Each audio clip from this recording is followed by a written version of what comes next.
শুভ সকাল আমার প্রিয় বন্ধুরা, তোমরা সবাই কেমন আছো? আশা করছি তোমরা সবাই খুব ভালো আছো। দাদরামারা ছোট্ট একটা গ্রাম থেকে আমি পূজা তোমাদের সবাইকে স্বাগত জানাচ্ছি পূজার ব্লগ চ্যানেলে। তো সকালটা শুরু হলো দেখো 5টা থেকে। তো কারণ 5টার সময় ঘুম থেকে উঠেছিলাম, কারণ একটা জায়গায় যাওয়ার জন্য। তো দেখো বাইরেটাও কেমন একটা হাসা হাসা রোদ, যে একটু তাড়াতাড়ি উঠেছে সকালবেলা, মানে মনেও একটা সেরে নেবো তারও কোনো উপায় নেই। ভীষণ গরম পড়েছে কয়েকটা দিন ধরে। তো আমি তো আগেই ঘুম থেকে উঠেছিলাম, তারপর বরমশাইকে কিন্তু ডাকতে বরমশাই উঠলো, কারণ ও ফুচকা ভাজবে। আর তো দেখতে পাচ্ছ জামা কাপড়গুলো কেমন দড়িতে ঝুলছে, কারণ একদম গুছিয়ে রাখার না একদম সময়ই পাচ্ছি না। যখনই কোনো কাজ করে গুছাতে যাই তখন যে কোন সময় যে কাস্টমার এসে ডাকাডাকি করে। তোমার দেখবে এই গরমের সময় বারবার একটা কাজ করতে করতে আবার অন্য জায়গায় চলে গেলে তোমার কিন্তু একদমই কোনো কাজের প্রতি এনার্জিই থাকে না। তো সকালবেলা দেখো বেরিয়ে গিয়েছি, রাস্তায় দেখো একটাও লোক নেই, কারণ অনেকেই ঘুমাচ্ছে আবার অনেকেই উঠে গিয়েছে। তো হাঁটা পথ ধরে চলে যাচ্ছি আমাদের সামনে যে ঘোষেরহাট আছে ওখানে, কারণ ওখান থেকে আমি কলা কিনতে যাচ্ছি, কাঁঠালি কলা, কারণ কলাটা একটা দরকারি কাজে লাগবে। কালকে ভেবেছিলাম বরমশাই বাজার থেকে কিনে এনে দেবে, তো ভুলে গিয়েছিল বলে আনতে পারেনি। তো বাড়ি ফিরে এলাম, এসে দেখো মেয়ে বায়না করছিল পাস্তা খাওয়ার জন্য। কালকে কিন্তু পাস্তাটা বাড়িতে হয়েছিল, কিন্তু মেয়ের কিন্তু আবার আজকের কিন্তু সকালবেলা পাস্তা খাওয়ার জন্য বায়না করছিল। ওর জন্য দেখো আমি বড় কড়ার মধ্যে বসিয়েছিলাম, ভেবেছিলাম এই কড়াটার মধ্যে রান্না করে নেব, তো গ্যাসটা যা আছে। কিন্তু কি বলো তো, শেষ পর্যন্ত কিন্তু গ্যাসে পাস্তাটা আমি করতে পারিনি, তো গ্যাসটা শেষ হয়ে গিয়েছিল। তো অনেক দিন আগে আমি 4 কিলো গ্যাস ভরেছিলাম, রান্না করিনি, অনেক দিন ধরে সাশ্রয় করে করে বাঁচিয়েছিলাম। তো তারপর আজকে তো শেষ হয়ে গেল, আর গ্যাস হয়তো এখন ভরতেই পারবো না, কারণ গ্যাস 150 টাকা করে কিলো হয়ে গিয়েছে, আর কেরোসিন তেল 90 টাকা। এর জন্য আমি কেরোসিন তেলেই রান্নাটা করছি। আর আসলে কি বলো তো, কেরোসিন তেলের তাপটা খুবই কম পায়, মানে কোনো কিছু ভাজাভুজি করতে গেলে ভীষণ দেরি হয়ে যায়, আর গ্যাসে কিন্তু ভাজাটা বেশ ভালোই হয়।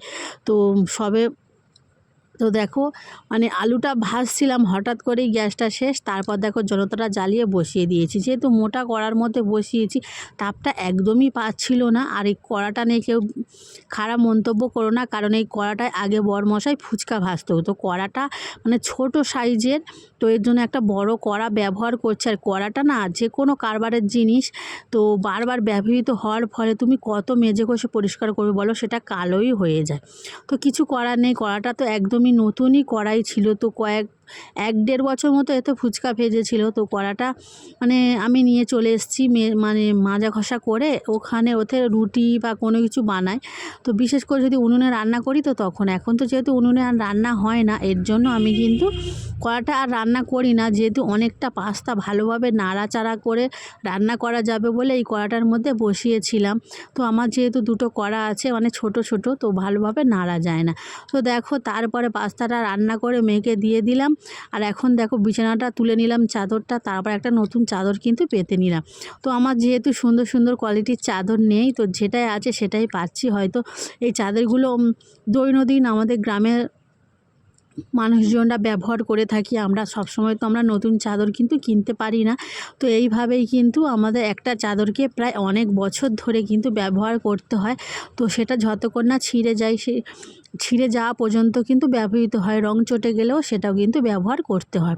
তো যাই হোক, দেখো বিছানাটা সুন্দর করে গুছিয়ে নিলাম। তারপর দেখো নিচে যেহেতু বিছানাটা ঝেড়েছি অনেক নোংরা পড়েছে, সেগুলো আমি গুছিয়ে রেখে দিচ্ছি। আর রাজস্বী জানো তো, চারিদিকে শুধু খেলনা পুতুল, শুধু এখানে ওখানে শুধু ফেলে রেখে দেয়, পরিষ্কার করে করে একদম পারাই যায় না।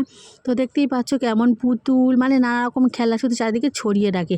মাঝে করে তো রাগ করে অনেকগুলো খেলনা কিন্তু আমি বাইরে বসিয়ে রেখে দিয়েছি। আবার আমাদের মানে মাদের বাড়িতে অনেক খেলনা নিয়েও চলে গিয়েছে, আবার কিছু খেলনা তক্তার নিচে আছে, তো এইভাবেই কিন্তু রেখে দিয়েছে। তারপর পরিষ্কার করে মেয়েকে খাইয়ে মেয়ে আর মা কিন্তু বেরিয়ে পড়েছি বাজারে যাওয়ার জন্য, কারণ একটু বাজারে যাচ্ছি মাছ কেনার জন্য, জ্যান্ত মাছ। তো বরমশার উপরে রাগ করে কিন্তু বেরিয়ে গিয়েছি। তো সেখানে গিয়ে কিন্তু কোনো ভিডিও করতে পারিনি, কারণ গিয়েছি শুধু মাছটা কিনেছি আর চলে এসেছি। তো মেয়ে বায়না করছিল ফুচকা কেনার জন্য, তার জন্য দেখো ওই 200 গ্রাম মতো ফুচকা নিয়েছি, 20 টাকা নিয়েছে। বাড়ি এসেই মত্তরি বলছে আমাকে আগেই কিন্তু ফুচকাগুলো ভেজে দাও। তো মাছগুলো আমি কাটতেই পারিনি, মানে সময়ই পাইনি। তো দেখো আমি ফুচকাগুলোকে ভেজে দিচ্ছি।